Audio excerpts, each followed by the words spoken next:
terrified to take the stand. We're talking about local officials, talking about witnesses who are constantly worried about repercussions or retaliation for coming forward. Some may think that there is special protection for those who testify, but that is often not the case.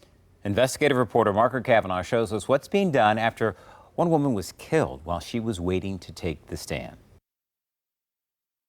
To my little niece, what you sense is love.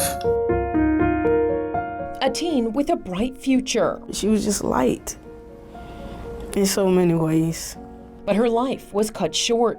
She was funny and goofy, protective. She was creative.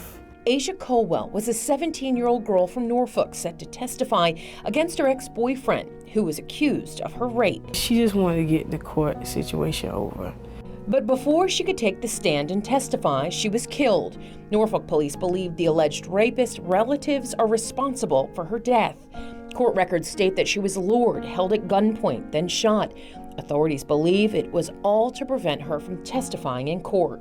Witnesses play a key role in bringing criminals to justice, but sometimes they put themselves at risk taking the stand.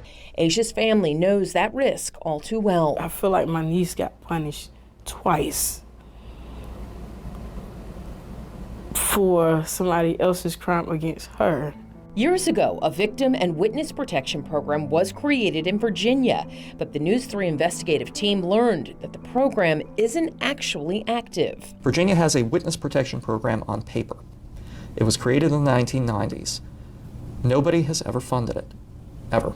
Norfolk Commonwealth attorney Ramin Fadahi wants that changed. On a federal level, the U.S. Marshals Service provides witness protection, usually in high-profile cases. But for witnesses taking the stand in state cases in Virginia, that doesn't happen. The police can offer extra patrols, but that's basically it. And when the patrols go, so does the protection. He says it's a constant concern from witnesses who need to testify. The questions that I've gotten over the years are, what can you and your office and the police do to keep us safe?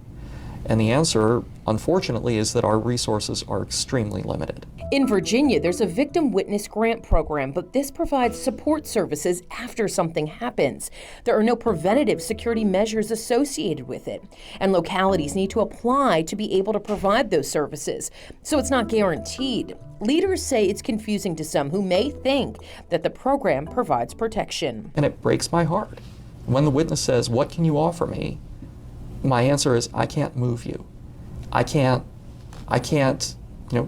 put you in a hotel room. I can't take you out of town. I can't do all the things you see in the movies. I have nothing to offer you other than we'll try to keep an eye. We'll ask the police to keep an eye as best they can. So what's standing in the way? Funding for the program. Efforts to put $10 million towards a witness protection program got voted down last session by state lawmakers. That is where we as the Commonwealth completely fall flat. Yes. So our system is failing the witnesses, they're failing families. Asia's aunt is expected to testify in court in an attempt to bring her niece's killers to justice. I took the steps to relocate myself for safety reasons. A financial burden that a witness protection program could bear.